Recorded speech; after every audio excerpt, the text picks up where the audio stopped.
Réseau du futur, cybersécurité, data science. On se retrouve aujourd'hui dans le sud de la France, à Sophia Antipolis, dans la Silicon Valley française. Nous sommes à Eurecom, une des plus grandes écoles d'ingénieurs françaises du numérique. Nous allons vous faire découvrir l'envers du décor. Suivez-nous.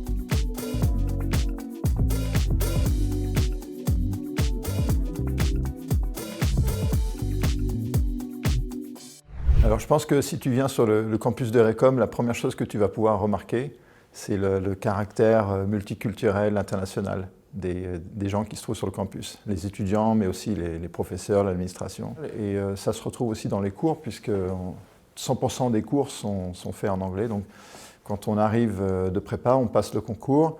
Et dès qu'on arrive en septembre, on est déjà mis dans l'ambiance avec des cours en anglais, des groupes de travail en anglais, et on rencontre tous ces élèves qui viennent de cultures différentes et de grandes universités différentes. Comme deuxième axe différenciateur par rapport à peut-être d'autres écoles en France, c'est que les professeurs qu'on a ici à Eurecom, ils sont tous très fortement engagés dans leurs axes de recherche. En fait, souvent c'est leur vocation principale. Et ils sont vraiment en compétition finalement avec les équipes du monde dans leur domaine. Donc les grands domaines de recherche pour nous, c'est l'intelligence artificielle, la science des données, la cybersécurité, la connectivité dans les réseaux du futur, la 6G, les systèmes autonomes, la voiture autonome. On a aussi pas mal de gens qui travaillent dans l'école, qui sont des chercheurs, qui parfois donnent des cours, participent aussi aux travaux pratiques. Et ça donne une couleur très particulière, je pense, à l'ambiance sur le campus. Et ce qui est, je pense, très important, c'est que ça transparaît aussi dans les cours eux-mêmes. C'est-à-dire que les cours sont donnés par des gens qui sont vraiment à la pointe de leur domaine, et ils savent vraiment ce qui se passe dans ce domaine, et ça permet de communiquer aux élèves des connaissances à la pointe des domaines de l'IA, des réseaux et de la cybersécurité, ce qui évidemment sera ensuite extrêmement utile pour eux quand ils vont démarrer leur carrière. Les professeurs, ils sont très engagés dans des projets de recherche, et beaucoup de ces projets de recherche se font en coopération avec des laboratoires d'entreprise. Donc on va travailler avec des laboratoires d'entreprise comme BMW, comme Renault, comme Nokia, Ericsson. Même on travaille avec des hôpitaux qui utilisent nos résultats de recherche. Donc tout un tas de secteurs d'activité dans l'industrie qui exploitent en fait les connaissances qu'on va donner à nos élèves. On considère que c'est très important. Je pense que je vous donnais aussi l'image que c'est important pour un professeur d'être à la pointe de son domaine pour pouvoir communiquer des connaissances qui sont vraiment le plus possible récentes et à la pointe aussi. Quand un professeur fait une collaboration avec une entreprise, il va pouvoir faire passer dans son cours, quelque part, tout ce qu'il apprend sur les besoins de l'entreprise. Ça veut dire que les cours d'Eurecom sont vraiment en lien très très proche avec les besoins de l'industrie. Et c'est bon pour les cours, mais c'est aussi bon pour les élèves. Ça veut dire que quand les élèves sortent de l'école, ils sont déjà au courant, quelque part, des besoins qui se font sentir dans l'industrie. Ça permet de garantir l'employabilité de l'ingénieur Eurecom. Alors, le domaine général, on l'appelle sciences du numérique. Donc on aime bien dire que Eurecom forme non pas des généralistes, mais plutôt des spécialistes des sciences du numérique. Mais il faut savoir que les sciences du numérique, maintenant, ça couvre pas mal de domaines différents. Donc ça couvre l'IA, ça couvre la cybersécurité, ça couvre les réseaux. Les réseaux, ça peut être les réseaux de communication, ça peut être aussi les réseaux de voitures, de transport. Donc les systèmes autonomes, donc on enseigne les aspects numérique de la robotique. On enseigne aussi le quantique, parce que le quantique commence à jouer un rôle important dans le numérique, à la fois pour le calcul et pour la communication. Donc ça, ce sont les grands domaines. Alors, il faut aussi signaler qu'on a pas mal de cours aussi sur les sciences humaines. C'est très important, donc les langues, mais aussi l'entrepreneuriat, le management, le développement personnel. Donc ça aussi, c'est une composante assez importante à Eurecom. On essaye de mettre les élèves en contact avec justement les domaines d'application. Donc on ne fait pas de l'IA juste pour la science de l'IA. On essaye d'expliquer tout de suite à quoi ça peut servir. Donc par exemple, on va avoir des cours sur le traitement d'images qui utilise l'IA dès la première année. On va avoir des cours sur l'ingénierie radio, donc, qui est utilisée pour concevoir des systèmes comme la 5G, la 6G. Et tout de suite, essayer de montrer aux élèves comment on construit un système avec ces disciplines fondamentales. Toujours pour rester dans la première année, il y a aussi un élément qu'on trouve très important et que les élèves adorent ici, c'est notre projet interdisciplinaire de première année. Dès que les étudiants arrivent, donc ils sortent de prépa, dès le premier semestre, on leur demande de former des groupes de travail et de participer à la réalisation d'un prototype. On a beaucoup de partenariats industriels grâce à nos projets de recherche. Ils vont rejoindre des entreprises avec qui on travaille déjà, soit sur Sophia, soit à Paris, Grenoble, Lyon, où en fait on a beaucoup de partenariats en Europe et dans le reste du monde. Alors je pense que si tu es en prépa et que tu cherches une école qui offre beaucoup de débouchés et qui soit vraiment internationale, je pense que Eurecom te souhaite la bienvenue parce qu'on a 2/3 d'étudiants internationaux, beaucoup de profs internationaux, tous les cours en anglais et beaucoup de destinations possibles pour la mobilité. Et puis les statistiques d'employabilité sont là pour montrer que vraiment en termes de sécurisation de l'avenir, Eurecom c'est le bon choix. Je crois qu'on a 80% de nos élèves qui ont déjà signé un contrat d'embauche à la sortie de l'école dans les 3 mois qui suivent leur sortie. On est ici dans le sud de la France. Sophia Antipolis, c'est la plus grande technopole d'Europe, donc beaucoup de débouchés, mais c'est aussi la Côte d'Azur. Donc on a la plage à un quart d'heure d'ici et on a les pistes de ski à 1h30 d'ici. Donc ça veut dire qu'on peut faire découvrir pas mal de choses. Et puis l'Italie est à 1 demi-heure de voiture de l'école. Bonjour, alors mon nom est Pietro Micchiardi, je suis professeur et responsable du département Data Science à Eurecom. Très particulier parce que je suis un produit Eurecom. J'étais étudiant en master à Eurecom, j'ai fait mon doctorat à Eurecom et ensuite je suis passé du côté obscur de la force et je suis devenu professeur. Et depuis des longues années, j'ai passé à travers toutes les étapes académiques pour enfin devenir chef de département. La vie d'un professeur à Eurecom est très différente de la vie d'un professeur classique dans un établissement public comme une grande école, l'université, là où il y a des contraintes liées au fait que la charge d'enseignement est très élevée. À Eurecom, un professeur dédie beaucoup de temps à la recherche. Et cette recherche nourrit les cours qu'on donne à nos étudiants.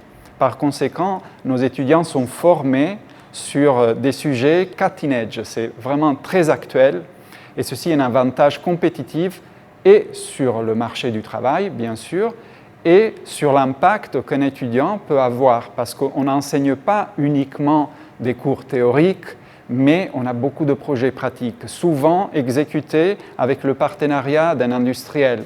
Et donc l'étudiant peut avoir un impact, même participer à la rédaction de brevets et éventuellement trouver son premier job à travers les projets qu'on fait dans nos cours. Donc c'est très important, les aspects pratiques et une formation de pointe dans ce qu'on fait dans la recherche.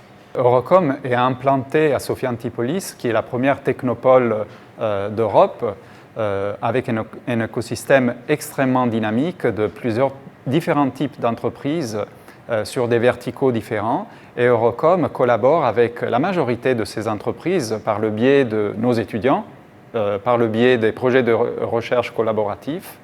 Et aujourd'hui, grâce à la création du nouveau pôle Alpha, Eurecom se trouve dans le cœur des activités dans l'intelligence artificielle de Sophia Antipolis, avec une vocation de créer des travaux, des modèles d'intelligence artificielle qui soient compétitifs et souverains à l'échelle nationale et européenne. Créé en collaboration avec l'EDEC et l'IMT, qui incube quelque chose comme 10 startups chaque année, Souvent, c'est des anciens étudiants ou des anciens doctorants d'Eurocom qui sont accompagnés pour développer leurs idées. Tout ceci est possible aussi grâce à la création du projet et de la plateforme Circalis, qui est un projet financé partiellement par les régions Sud, Provence-Alpes-Côte d'Azur, et qui nous a permis de créer une des plus grosses plateformes de calcul pour l'intelligence artificielle dans la région, et qui va permettre de partager ces ressources avec les partenaires d'Eurocom et avec des nouveaux partenaires industriels avec qui on va mener des projets.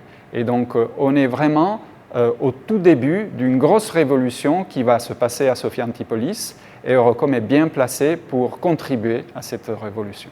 Est-ce que vous pouvez nous parler de Circalis? Alors, Circalis, c'est une énorme plateforme orientée intelligence artificielle, HPC et IA, qu'on a la chance d'héberger 100% dans nos locaux à Eurecom, dans notre data center, et également d'opérer au niveau de l'IT à Eurecom. Ce sont des machines de dernière génération, très très puissantes, qui vont travailler en cluster et sur lesquelles il va y avoir à disposition des outils logiciels dédiés, certifiés par les constructeurs des machines. D'accord, donc j'imagine que pour les étudiants, c'est parfait pour faire tourner des modèles d'intelligence artificielle alors. Exactement. L'intérêt de Circalis, c'est que les étudiants ils comprennent comment fonctionne l'intelligence artificielle. C'est-à-dire que tous les étudiants, ils ont l'habitude de poser des questions à ChatGPT. En général, ça répond très bien et ça répond pour eux éventuellement à ce qu'on leur a demandé de faire à la maison. L'idée de Circalis, c'est qu'ils vont pouvoir toucher du doigt la façon dont ça fonctionne et ça va leur permettre de prendre un petit peu de recul et d'apprendre justement à utiliser au mieux les outils d'intelligence artificielle. D'accord.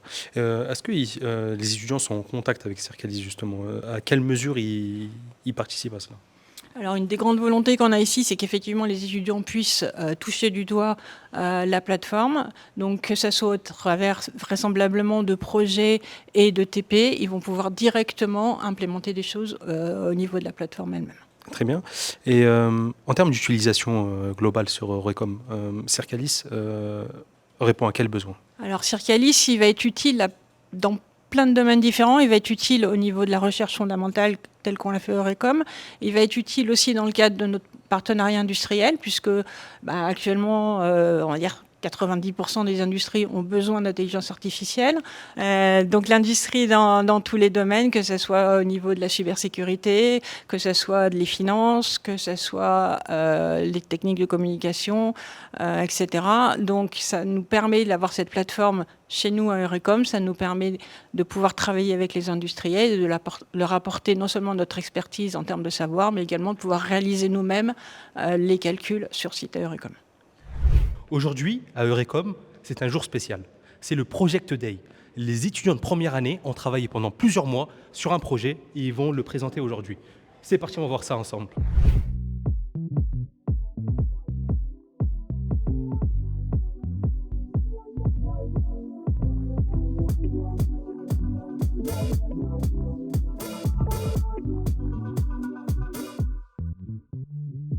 So the students work in small groups during the dedicated project session with access to room and labs. And the goal is to turn theory into practice in realistic engineering settings.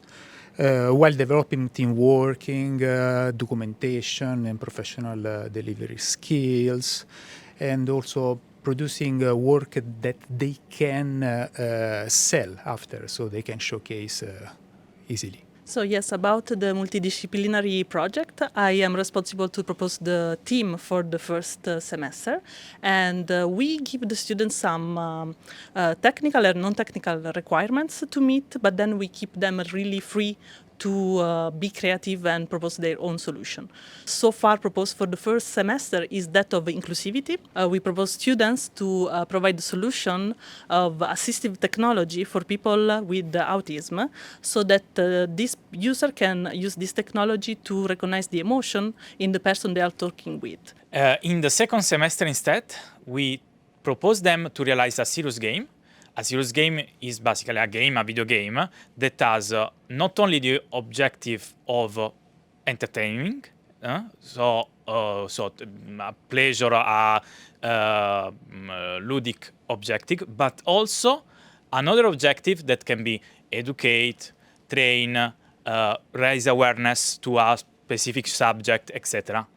So the Serious Game is the perfect and ideal platform to, from one side, be still connected to real world impact and goals, and on the other side have a lot of freedom to insert different kind of technologies. We try to propose to the student to include communication system, gesture recognition, speech recognition, database, AI inside the project, and all these components finally are functional to the game because there are the different features of the game that are served from each of these specific topics that they already learned in the first semester and they are learning in the second semester during the normal courses at Eurecom. Notre projet, nous, on l'a développé pour venir en aide aux personnes atteintes du trouble autistique. Pour ça, en fait, nos projets ils étaient structurés peut-être en 4 axes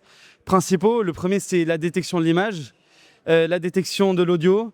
Le troisième consistait en toute l'ingénierie IA. Donc du coup, moi, j'ai travaillé sur la partie audio. Globalement, la partie audio, j'ai dû utiliser un détecteur de voix, filtrer, analyser, réfléchir comment est-ce que je vais faire pour réduire la puissance, pour réduire le calcul, parce que forcément, sur la petite machine qu'on a, on n'a pas une puissance de calcul digne des gros PC qu'on peut utiliser. Donc forcément, j'ai travaillé sur l'optimisation d'un truc très précis, très efficace. Donc moi, ça m'a permis de découvrir des trucs que je connaissais pas forcément et des méthodes pour les faire qui sont plutôt intéressantes. Ça prend des audios et des vidéos et ça doit permettre de donner un feedback sur l'émotion de la personne via un modèle basé sur l'intelligence artificielle.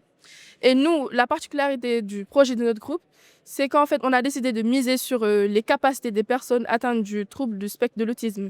Donc, ils sont plus attentifs aux détails et sensibles aux couleurs. Donc, on s'est dit, pourquoi pas faire un feedback avec des LED en couleur. Et moi, pour le projet, je me suis occupée de la partie audio et de la partie design. Donc, j'ai ici sur moi le projet. Ici, c'est un bracelet où le tissu il va pouvoir être personnalisable. Donc ici, j'ai un tissu gris parce que je suis habillée en gris. Mais on a aussi des tissus plus festifs ou des tissus classiques, blancs, noirs, pour s'adapter au quotidien des personnes autistes.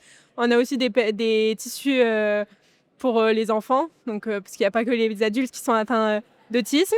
Et donc après, pour le retour de l'émotion, on utilise l'écran qu'on a ici et aussi un capteur qui vibre. On a des vibrations propres à chaque émotion. So what I think it's particularly interesting of this project is that there are also not only technical lectures, but there are also lectures from other disciplines.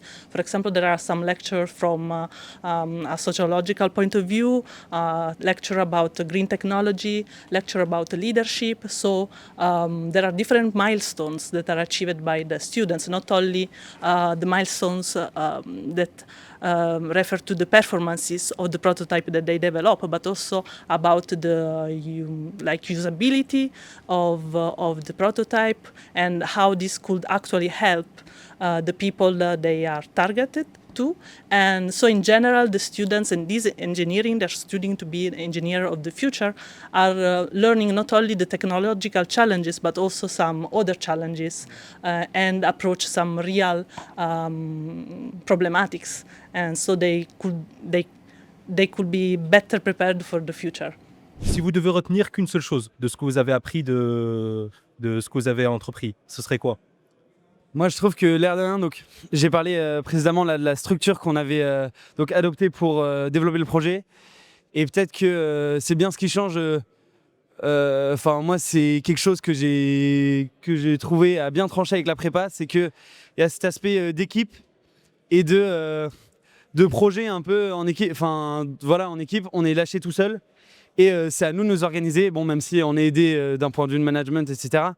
Et on a des professeurs référents, mais on a ce truc-là de devoir faire le travail en équipe et naviguer tout seul, quoi. Moi, perso, le truc que je retiendrai le plus, parce que c'est le truc qui me marque le plus, c'est que des fois ça foire, hein. On n'arrive pas à tout. Des fois on est au milieu, on a tout bien fait et non, ça veut pas marcher.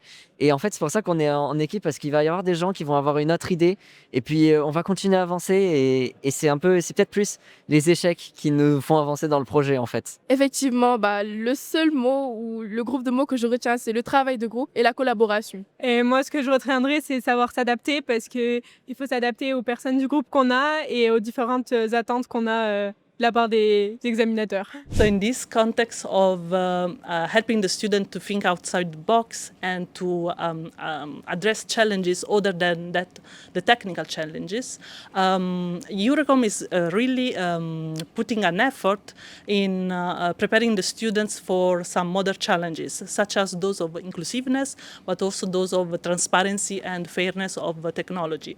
So that's why EURECOM will soon propose a new course on ethics of AI, in which I will teach students how to address these new challenges and be better all-around engineers in the future. As a complement of the course of Chiara on Ethic AI, I also will introduce a course here in EURECOM that actually is how to use AI for students, not how to abuse AI. This is very important for the future of the student, how to use this, because now these tools are everywhere. Alors moi, la manière dont j'enseigne d'une manière générale la data science à nos étudiants est plutôt appliquée. Donc je donne des cours qui sont liés au traitement des graphes de connaissances, des grands modèles de langage, donc comprendre ChatGPT ou Mistral, des outils qui sont très utilisés par les étudiants aujourd'hui. Mais j'essaie de leur expliquer comment ces modèles, ces outils sont créés, comment on peut les utiliser, comment on peut les adapter pour des besoins très différents. Et en particulier, une manière de fonctionner, c'est souvent de leur donner des projets dits de semestre, qui sont très concrets, sur lesquels les étudiants peuvent s'entraîner à développer des modèles, à les confronter à des données réelles et à voir les résultats qu'ils peuvent donner pour des différentes questions ou différentes problématiques. Souvent, le point de départ, c'est un article de recherche qui va décrire une méthode, un algorithme, et qui va de temps en temps fournir un jeu de données pour pouvoir expérimenter cette méthode, cet algorithme. Et donc, une des manières de faire à EURECOM, c'est souvent de partir de ce travail comme un point de départ et de demander à l'étudiant de reproduire les choses qui sont décrites dans l'article. Cela va avoir plusieurs vertus. La première, c'est de s'assurer que l'étudiant est capable de comprendre un article scientifique, ses détails, pour pouvoir les réimplémenter ou expérimenter avec. Confronter les résultats qu'il va obtenir avec ceux qui étaient publiés dans l'article et donc s'assurer qu'on a le même type de résultats ou des résultats en tout cas comparables. Et en fait, cette démarche, elle est hautement scientifique parce que c'est la base de la science. Alors, un exemple qui me vient en tête, c'est un exemple finalement assez classique sur la recommandation musicale. Tout un chacun, normalement, on utilise des applications de musique, hein, ça peut être Spotify ou Deezer ou Apple Music, où quand on commence à écouter des titres, en général, l'application nous suggère d'autres titres à écouter et de cette manière, on forme un peu des playlists qu'on peut comme ça écouter. Et donc, un des projets sur lesquels les étudiants ont travaillé, c'était récemment d'utiliser la puissance des grands modèles de langage qui font des associations parfois bizarres entre les termes pour nourrir ces systèmes de recommandation.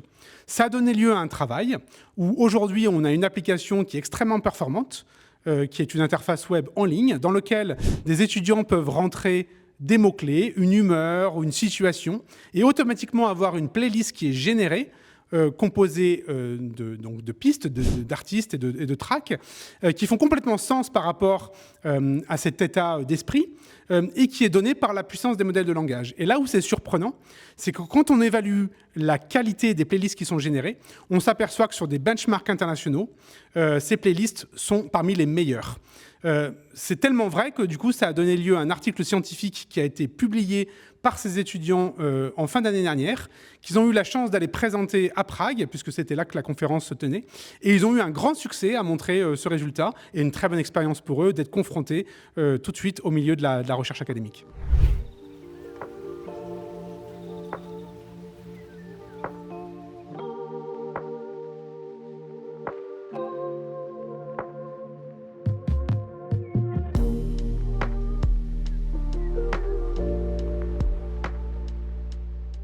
Alors, accompagnement des étudiants, c'est faciliter leur vie étudiante au sein de RECOM. Ils ont comme objectif, évidemment, d'avoir un diplôme. Et moi, je vais tenter de faciliter l'obtention de ce diplôme du point de vue social. C'est-à-dire que je vais leur apporter des informations sur les visas, les logements, les systèmes qui sont mis en place pour faciliter leur vie, comme la CAF, l'obtention d'allocations, et le côté santé également, qui est très important, comme on le sait tous, la santé des étudiants et particulièrement la santé mentale. Donc, mon objectif est de les aider sur tout leur aspect de vie civile, on dira, dans l'objectif d'obtenir leur diplôme du point de vue scolaire. L'objectif de RECOM, donner un diplôme.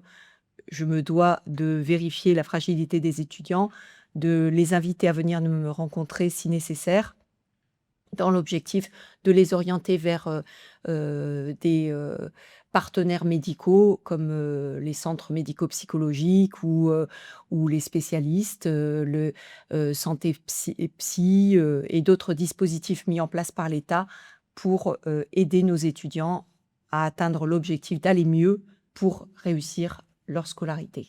Alors, Eurecom est un campus vraiment à taille humaine. On a des effectifs réduits volontairement pour que l'on puisse connaître nos étudiants.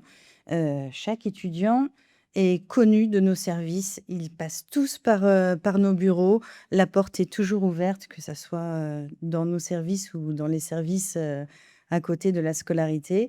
Et ça crée énormément de proximité entre les étudiants et l'administration. Nous avons aussi le bureau des étudiants, le bureau des sports et le bureau des arts, gérés intégralement par des étudiants qui sont très actifs pour justement mener une vie étudiante épanouie et très active. Nous sommes dans une région absolument splendide et magnifique avec des activités multiples et variées. Et nos étudiants, je pense, sont très heureux d'être sur ce site et de pouvoir participer aux activités. Ça va des sports à l'art, à des balades, à une intégration. Nos étudiants, et notamment notre bureau des étudiants, est toujours très actif dans l'intégration des nouveaux étudiants. Ils organisent un week-end d'intégration à la fin du mois de septembre. C'est toujours un très grand succès, d'autant que nos étudiants sont, pour beaucoup, des internationaux. Ils quittent souvent leur domicile familial pour la première fois. Ils ne sont pas dans leur pays. Ce n'est pas leur langue, donc c'est très compliqué. Et pour autant, ils sont extrêmement bien accueillis. Ici, la langue utilisée, c'est l'anglais. Donc tout le monde se retrouve sur cette langue-là. Et tous les étudiants internationaux sont très bien intégrés au cours des activités, que ce soit et par leurs pairs ou par l'administration. Donc, concernant la vie étudiante à Eurecom, comment ça se passe? Quelles associations font vivre le campus? Je veux tout savoir. Alors, à Eurecom, je dirais qu'on a 3 principales associations. Donc, le BDE, qui est représenté par nous. Il y a aussi le BDS et le BDA. Et donc, justement, c'est un peu 3 gros pôles. Et dans le BDS et dans le BDA, il y a des sous-associations. Par exemple, il y a un club jeux de société dans le BDA, ou encore dans le BDS, il y a un club foot, un club escalade, etc. Donc c'est vraiment très très varié. On a vraiment le choix entre plusieurs activités. Et après, au quotidien, je dirais la plus grosse association, c'est quand même le BDE. On organise quand même pas mal d'événements, que ce soit à l'école, sur le campus, ou même aux alentours. Donc franchement, il y a de quoi faire. Ce que je peux ajouter aussi, c'est que le BDS, ils sont quand même très très présents, parce que toutes les semaines, on a une après-midi qui est dédiée au sport. Donc ça permet à tous les clubs en fait, de vivre toutes les semaines très régulièrement.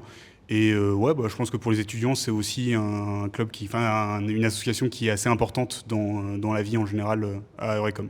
Eurecom fait partie d'un écosystème dans lequel elle entretient des relations privilégiées avec des acteurs académiques, dont l'EDEC. Et on va rencontrer une étudiante qui suit le double cursus EDEC-Eurecom. C'est parti. Bonjour Anna. Bonjour. J'espère que tu vas bien. Donc on m'a dit que tu avais un parcours un peu spécial. Est-ce que tu peux te présenter? Donc, moi c'est Anna, je suis en première année du parcours ingénieur à Eurecom.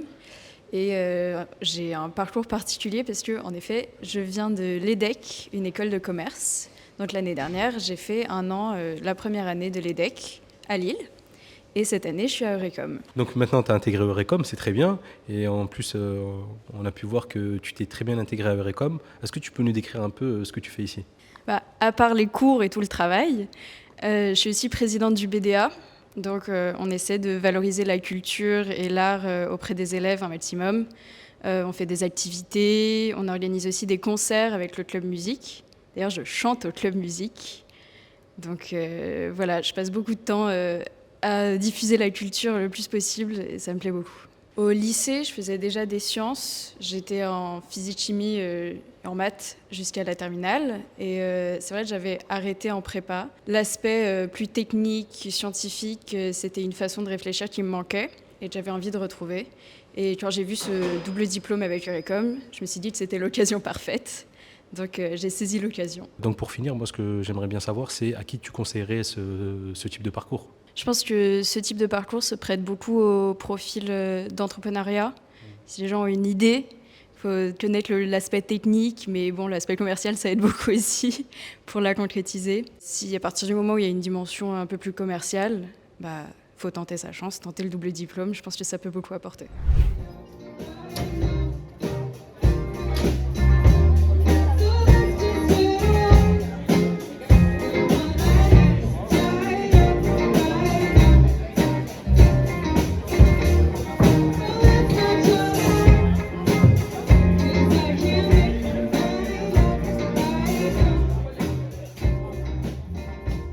On va parler international.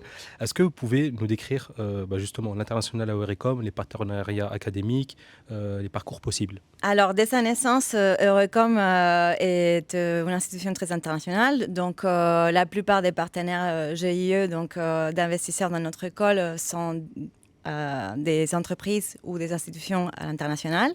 Une partie d'entre eux, c'est des institutions académiques. Et avec ces institutions-là, on entretient des partenariats aussi, donc on a des accords d'échange. Certains proposent des parcours double diplôme ou des semestres d'échange pour nos étudiants. Et du coup, leurs élèves viennent chez nous passer un semestre, une année.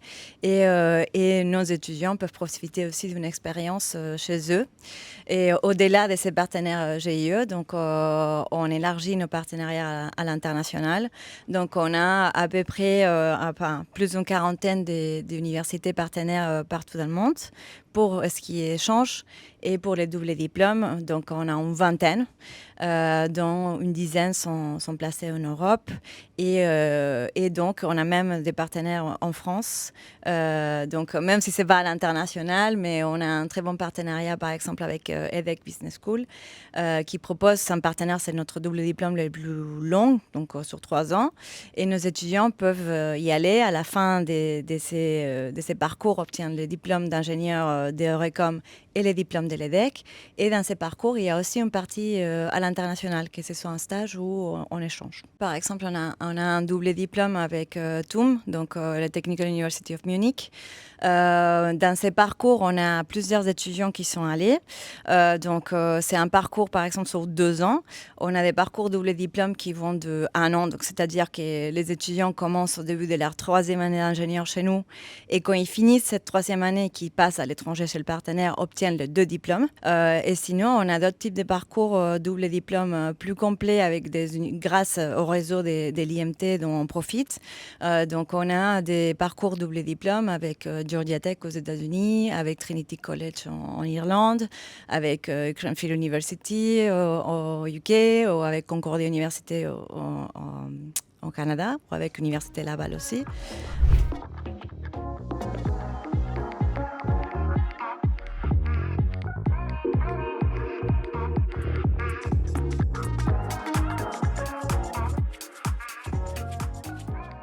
À Eurecom, on travaille sur des sujets de pointe, dont les véhicules autonomes. Et on va voir ça tout de suite ensemble. Bonjour. Est-ce que vous pouvez nous parler de vos recherches sur les véhicules autonomes? Avec plaisir. Donc ça, c'est notre plateforme robotique autonome, qui est une réplique d'un camion exact, avec toutes les fonctions qui correspondent exactement à ce qu'on a sur des véhicules autonomes. Ça nous permet d'entraîner et d'intégrer des fonctionnalités de véhicules autonomes, de les tester format réduit, avant de les mettre sur les grands véhicules. Et si on les connecte à notre plateforme 5G, 6G qu'on appelle Open Air Interface, ça nous permet non seulement de pouvoir envoyer des données et de les traiter dans ce back-end pour de l'intelligence artificielle, mais également de faire de la téléopération, ça veut dire de pouvoir conduire le véhicule autonome à distance si jamais il a un souci. So we're in very exciting times. So right now we're in the transition between 5G and 6G. 6G is very exciting because 6G is going to be the first standard, the first generation of mobile networks that integrates artificial intelligence directly in the network. Eurocom is the creator of this project called Open Interface. Open Interface is an open source software that implements 5G and already part of 6G networks. And it's an open source software, so everyone can use it. Everyone can use it to build their own networks and build their own testbeds. And it is today actually used by research centers, universities, and also industrial players worldwide to play with new technologies and to build the next generation of mobile networks. Well, they need students, or they need people who understand those technologies. So that's one of the missions of Eurocom, to educate the students on these technologies. So when they start their jobs, they will already have the right skill set to get started right away. So at Eurocom, we have a very hands-on approach to teaching. So I already told you about the Open Interface software, but on top of that, we also have a lot of testbeds. So we have a testbed that we call the OpenXG Lab, X for always the next generation of mobile systems. Which comprises computing infrastructure, switching infrastructure, and radio infrastructure. Yeah, and we have this deployed on our campus, and we can actually run a full 5G network on the campus. And we use it in our research projects, but we also use it for teaching. So when we do student projects, students actually can work on these platforms. They can run their own experiments, and they can even modify things. They can implement new ideas and modify things on this platform. There's also the Drone for Wireless platform that we use to study robotics and autonomous vehicles. And we even have projects where we connect those drones to our mobile networks, and students can play around with that. Bonjour Romain. Est-ce que tu peux te présenter? Eh bien, bonjour, moi c'est Romain Beurdouche. Je suis doctorant à Eurocom dans le département des systèmes de communication. Je suis doctorant spécialisé dans le domaine des architectures d'ordinateurs pour les réseaux 5G et 6G. Et je travaille sur ce sujet avec le professeur Raymond Knopp, que j'ai connu dans un cours de technique calculatoire quand j'étais étudiant ingénieur, puisqu'avant j'étais étudiant ingénieur à Eurocom. Ok, d'accord, très bien.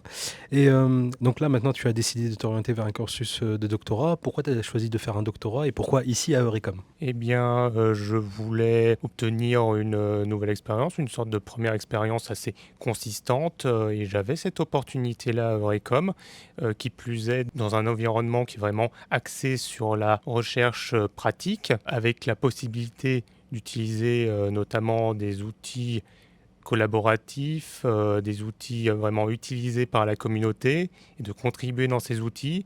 En l'occurrence, là, je pense notamment à Open Interface, donc qui est une plateforme de recherche, une implémentation de réseau 5G open source développée à Eurocom, mais également par toute une communauté internationale. Et j'ai eu l'opportunité d'implémenter nouvelles fonctionnalités sur cette plateforme et de l'utiliser ensuite pour étudier des architectures commerciales et potentielles architectures commerciales futures pour l'implémentation des réseaux 5G et 6G, notamment Virtual RAN, donc réseau d'accès radio virtualisé, ce qui est en fait une évolution attendue des réseaux pour le futur. Et donc avec ces outils, j'ai eu l'occasion de créer donc des articles plus académiques, mais vraiment ce qui m'a intéressé dans le fait d'être à Eurocom, c'est cette possibilité